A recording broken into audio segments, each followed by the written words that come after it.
அண்மைச் செய்தி. தூய்மை பணியாளர்களை இழிவுபடுத்தும் நோக்கில் செயல்படுவதாக திமுக அரசுக்கு அதிமுக கண்டனம் தெரிவித்திருக்கிறது. தூய்மை பணியாளர்களுக்கு உணவு வழங்கும் திட்டம் குறித்து அதிமுக புகார் எழுப்பியிருக்கிறது. சென்னையில் 60% பேருக்கு கூட உணவு விநியோகம் செய்யப்படவில்லை என அதிமுக புகார் எழுப்பியிருக்கிறது.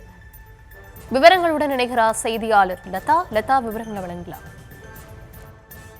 வணக்கம். தூய்மை பணியாளர்களுக்கு உணவு வழங்கும் திட்டம் குறித்து குற்றச்சாட்டுகளை எழுப்பி அதிமுக தரப்பில் புகாரானது குறிப்பிடப்பட்டு பதிவானது வெளியாகி இருக்கிறது. அந்த வகையில் அதிமுக தரப்பில் வெளியாகி இருக்கும் அந்த பதிவில் தூய்மை பணியாளர்களை தொடர்ந்து இழிவுபடுத்தும் நோக்கில் செயல்படும் திமுக அரசுக்கு கடும் கண்டனம் என்றும், சமீபத்தில் தூய்மை பணியாளர்களுக்கு உணவு வழங்கும் திட்டம் என்ற பெயரில் ஒரு போட்டோ ஷூட் நிகழ்ச்சி நடத்தினார் முதல்வர் என்றும், இந்த நிலையில் சென்னையில் 60% பேருக்கு கூட உணவு விநியோகம் செய்யப்படவில்லை எனவும், பல மணி நேரம் உணவுக்காக தூய்மை பணியாளர்கள் காத்திருக்க வேண்டிய சூழல் இருப்பதாகவும் செய்திகள் வருவதாக அதிமுக தரப்பில் குறிப்பிடப்பட்டிருக்கிறது. மேலும் தற்போது கோவை செம்மொழி பூங்கா ஊழியர்களுக்கு குப்பை வண்டியில் உணவு கொண்டு வரப்பட்டதாக வரும் செய்தி அதிர்ச்சி அளிக்கிறது என்றும், தேர்தலுக்கு முன் தான் கொடுத்த வாக்குறுதிகளை நிறைவேற்றாமல் அதை கேட்கும் தூய்மை பணியாளர்கள் ஜனநாயக உரிமையையும் பறித்து கொண்டு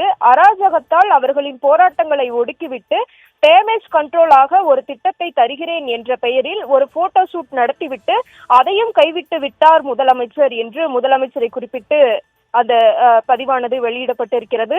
ஆனால் குப்பை வண்டியில் சாப்பாடு போட்டு இழிவுபடுத்துவது என்பது இதற்கு இப்படி ஒரு திட்டத்தை செயல்படுத்தவே வேண்டாம் என்ற ஒரு சுயமரியாதை உள்ள எவருக்கும் தோன்ற செய்கிறது என்றும் அந்த பதிவில் கடுமையாக சாடி அந்த பதிவானது வெளியாகி இருக்கிறது. எதிர்க்கட்சியாக இருக்கும்போது எளிய மக்களை ஏமாற்றுவதிலும், ஆட்சிக்கு வந்த பின் அதே மக்களை இழிவுபடுத்துவதிலும் திமுகவை விட வல்லவர்கள் இந்த நாட்டில் மட்டுமல்ல உலகிலேயே எவரும் இல்லை என்றும், தூய்மை பணியாளர்களுக்கு உணவு வழங்கும் திட்டத்தை முறையாக அவர்களுக்கு உரிய மரியாதையுடன் செயல்படுத்திட வேண்டும் என்று திமுக அரசை வலியுறுத்துவதாகவும் அதிமுக தரப்பில் குறிப்பிடப்பட்டிருக்கிறது.